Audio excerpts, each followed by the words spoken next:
Neverending Chain by Dragon Translator, Chapter 134. I made my choice. Toothless flared his wings, gliding down to the bottom of the cove.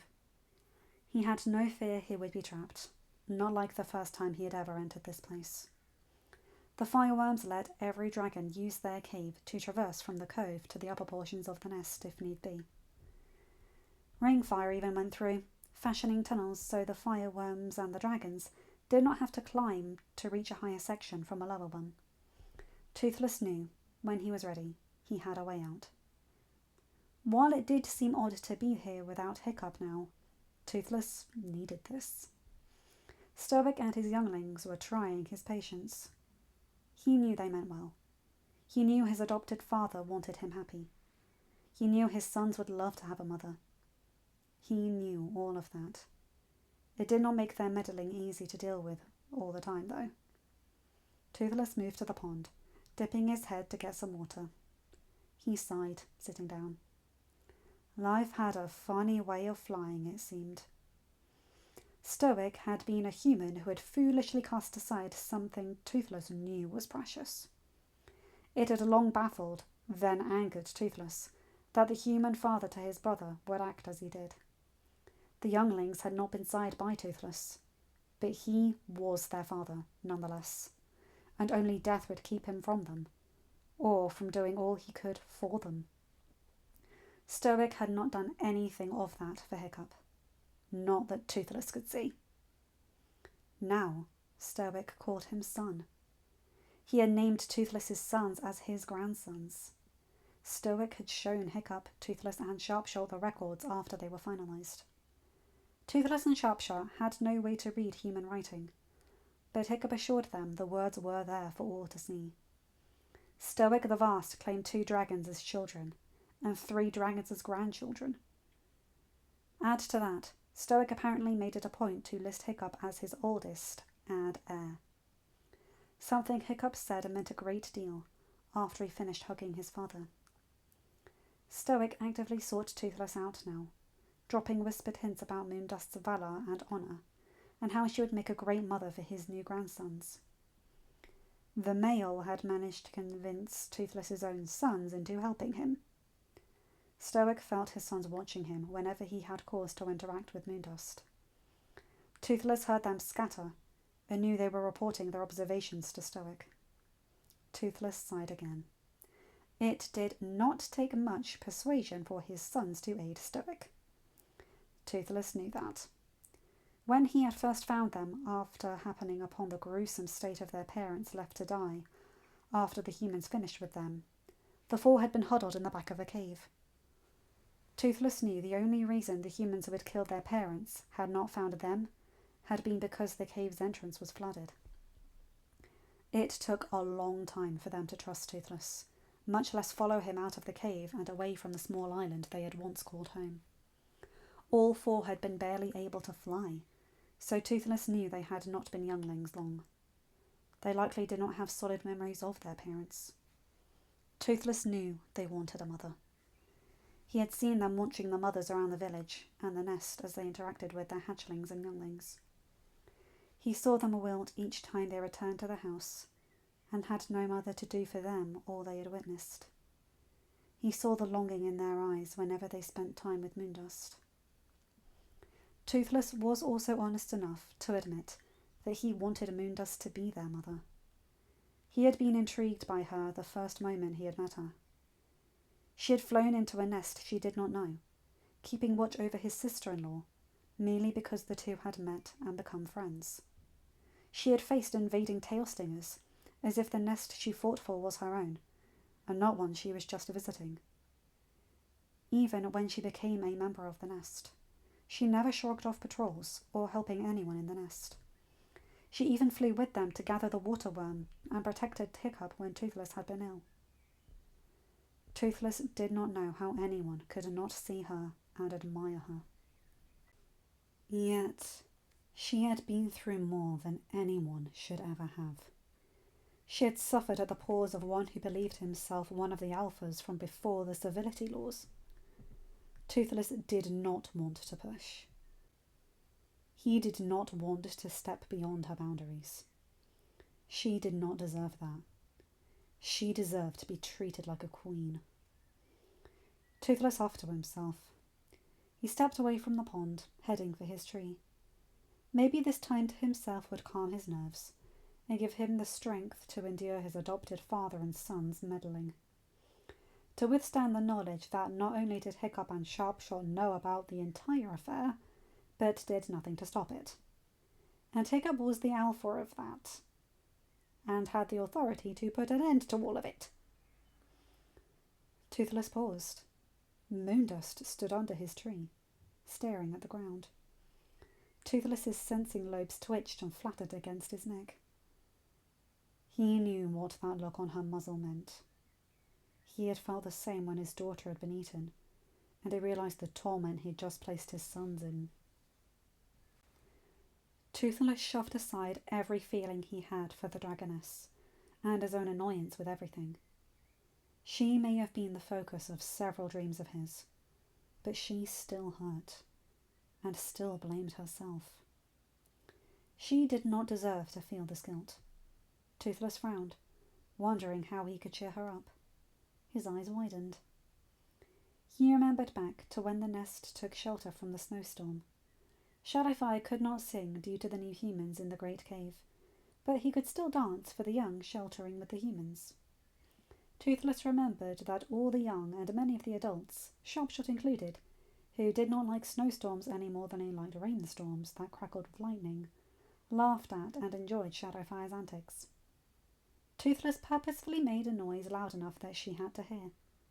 He was rewarded with her looking up. Before she could speak or leave, Toothless stood on his hind paws. He did not have Shadowfire's moves, for as big as that dragon was, the tall singer could dance. Toothless did have his own moves, though. He had perfected them over time to keep his sons from having bad dreams after their sister was eaten. Moondust stared at him, head tilted. Toothless gave her his gummy smile. He proceeded to kick his hind legs out in an alternating pattern, walking across the grass. He did this and spun in a circle, then spun back around. He frowned. Moondust did not look as if she was happy, though the guilt he saw in her expression had diminished. Toothless dropped to all fours. He curled his wings out and around. He began hopping from side to side, popping his head out of the opening his wings made as their tips touched in front of his muzzle. He sighed. Moondust still looked unsure. Toothless decided to do the last dance he had ever come up with. It had been after a particularly dismal and failed raid, where that monster had the entire nest out to see her eat 7 adult dragons and 10 younglings. Since Toothless had not been tasked to guard that raiding flock, as he had guarded another who did succeed, his own sons had not been chosen to die. Still, the 3 had not wanted to sleep that night, certain they would be eaten before morning came. This dance seemed to have calmed them, and had them slightly giggling. Toothless hoped it would do the same for Moondust. He flared his wings. His tail curled so that his good tail fin stood up from his skull like some strange crest. The original dance had both of his tail fins extended, but the one Hiccup made did not work unless Hiccup or Astrid was in the saddle. The saddle that was pinching him in this position, but he ignored it. He began hopping like he had with the wings curled in front of him, but this time he stopped and barked out a weird noise that had his sons burying their muzzles into the soft sand of their sleeping den in order to keep their giggles quiet. He continued until he realised he had hopped close to Moondust, and she patted his muzzle with her paw. "What are you doing?" she asked. Toothless sighed, letting his wings and tail drop. "Just trying to cheer you up. I saw your expression just now. You still feel guilty over that worthless lizard's actions?" Moondust sighed. "He came here for me. You were hurt because I chose to live here." "No," Toothless stated. "You are free to make choices. We are all free to make choices. You chose to live here because you like the nest. He chose to be a flameless lizard. You are not at fault for his choices." "It still remains that, had I not been here, he would have never insulted Alpha or fought you." Toothless grunted. I'm glad he came here. His beliefs were wrong, and he needed someone to remind him what honour truly was. Toothless spread the wing that had been torn, and I am well. My wing is mended. The gashes and cuts healed due to Elder Gothi and Lady Alpha's care. But both are prices I would gladly pay again, if it meant you were safe. Well, you are a nest protector, Toothless sighed. My brother is a wonderful human, and a great alpha, but he's not always correct. Moondust stared at him, blinking. Excuse me? It is true that I would defend any member of this nest, but I did not fight that coward just because a nest member was in danger, and not just because that fool insulted my brother. I fought for you. You trusted me with your honour when you stepped under my wing. I would not let anyone else fight that battle. Anyone else in the nest, and I would have left the entire nest join me in killing that coward. Moondust grunted. I'm sorry for putting you in that position. Don't be.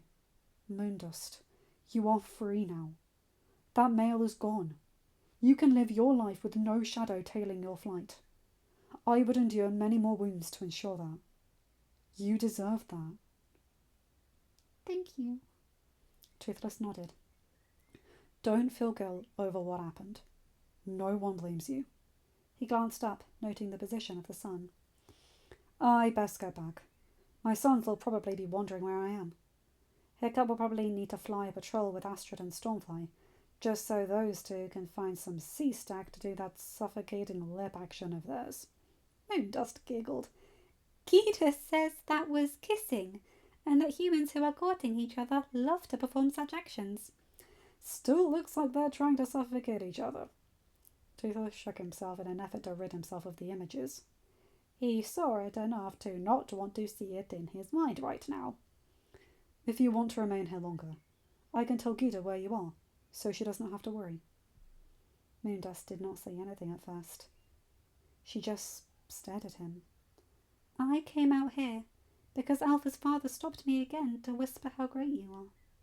Toothless sighed. Oh, I'm sorry. I will ask him to leave you alone. Don't be sorry, and don't stop him. Toothless blinked. You don't want to stop him annoying you? I never said I was annoyed. I just needed to step out of the village before all I heard when I slept tonight was every praiseworthy thing about you. Ah, okay, Toothless said, now completely confused. If Stoic bothered her to the point she came out here, why would she not want him to stop? It made no sense. His eyes widened when Moondust nuzzled her cheek against his. He is right, though. You are a great male. Toothless blinked. Thank you, he said slowly. Moondust sat back and tilted her head. May I ask you a question? Sure. Why don't your sons have a mother? Toothless's eyes widened. Well, trying to keep them alive in that monster's nest didn't leave time for courting. And now? I can see they want one.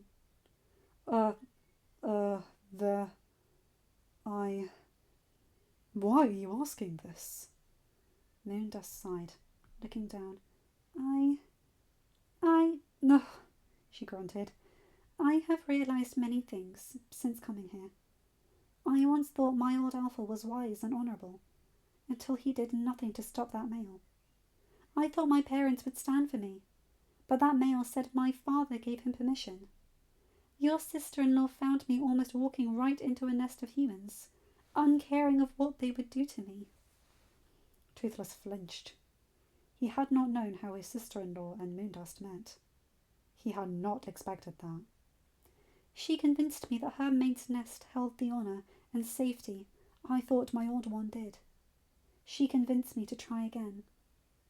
When we came here, you allowed a human on your back. That humans defended everyone from those who tried to take the nest.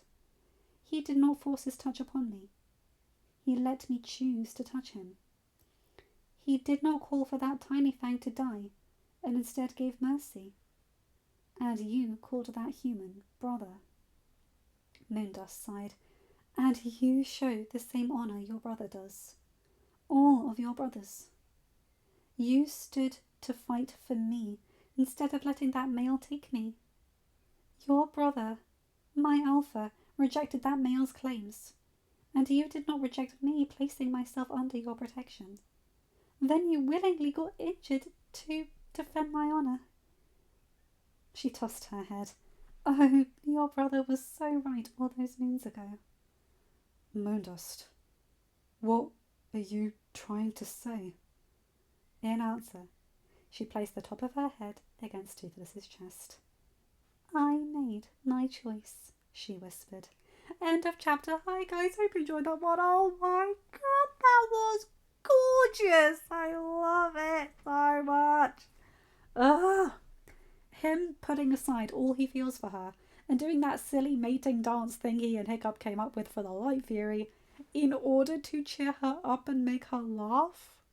Just because she's feeling so down and he doesn't want her to feel guilty. God, that's beautiful. Absolutely beautiful. And her coming to that realization. Oh my god. Ship it. And yes, I think we're getting to the chapters now, definitely, that were written after the third movie came out, or at very least the trailers. Later on, we do get Light Furies.